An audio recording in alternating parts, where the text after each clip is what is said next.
This video segment will show you how to properly feed your plants and use your TDS meter. This video is a rough refresher guide. You should follow the feeding program listed under your main system for details. Often our customers get confused about how much nutrients to use. Well, this section should help clarify things. Your system came with the FloraNova series pack, which is a simple and effective plant nutrient for both vegetative and blooming. There are other formulas out there, but the ones included cover all the basics, especially for beginners. Your system also comes with Cool Bloom, which helps beef up your plants during their final weeks of flowering. You can use other nutrients if you so choose, but avoid heavy organics such as backguano, since they will clog your water filter and possibly your drip system. Your main tool to determine just how much nutrients to use is your TDS meter. This device lets you know how high the nutrient level is in your reservoir. It measures nutrient levels in ppms or parts per million. To begin, check the ppm of your water. Purified water is best, and if you're using purified water, your starting ppm should be less than 20. If you're using tap water, the ppm must be below 250, or your water is too polluted to use on plants. If your tap water is not very clean, you may order one of our reverse osmosis water filters to clean out plant toxins normally in tap water, such as chlorine chloride. This feeding chart is a generalization for most vegetable-type plants grown in a basic system. If you have one of our turnkey units, go by the weekly feeding chart. From seeds to 2 inches tall, you should use very little nutrients. Once your plants hit 3 to 6 inches tall, you want the ppm to be between 300 to 500. When your plants hit 7 to 15 inches tall, you want to increase the nutrient levels to be between 600 and 1000 ppm. Once your plants are taller than 16 inches, increase the ppm rating to be between 1200 and 1600 ppm.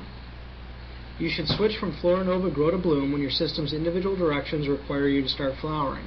For example, with the PC Planner, if you're flowering at 3 inches, then that's when you should switch to the Bloom formula, whereas with the Caddy it would be closer to 10 inches. Once your plants are showing signs of their sacs and near the end of their cycle, you can add Cool Bloom for an added boost for larger fruits and flowers. Cool Bloom also adds essential oils and fragrances for enhanced flavor and earlier ripening. Your system should also include Bushmaster and Floralicious Plus. Bushmaster is used when switching from the vegetative to the flowering stage. It basically helps slow down vertical growth and forces the plant to get thick and bushy. This can be very helpful when working with limited space. Floralicious is a vitamin complex that ensures your plants get everything it needs in addition to its normal food. Think of it as adding a Centrum to the diet of a human. Spray and Grow is used as a foliar feeding spray to beef up plants and ensure green, healthy leaves. Bushmaster can also be sprayed on the leaves in conjunction with Spray and Grow. These 3 items are basically your extra bells and whistles. They aren't necessary, but they produce tremendous results. If you believe your nutrient levels are fluctuating radically or may be causing some sort of problem, then follow these tips. Make sure your pH is between 6.3 and 7.0, or your plants may not be able to take in nutrients properly.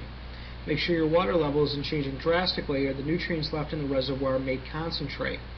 For example, if I had 20 gallons of water and 10 gallons evaporated, the remaining water would have concentrated nutrients that may harm your plants. Be sure to completely empty your reservoir every 3 weeks, or you may risk getting toxic buildups that could harm your plants. Also, make sure you're reading your TDS meter correctly. For example, if my tap water is 200 ppm and you want your plants to be growing in 500 ppm water, you need to adjust your overall ppm to 700 to compensate for your water's base pollutants. Make sure to balance your water's pH before checking nutrient levels, or you may get false readings. Feeding your plants is very easy, and although we've given you a lot of information in this segment that may seem confusing, we simply want to give you as much information as possible. There is a lot of forgiveness when growing plants, and the information above are the most ideal settings. Don't get terribly concerned if you screw up things a bit, as it probably won't have a large overall bearing on your plant's growth.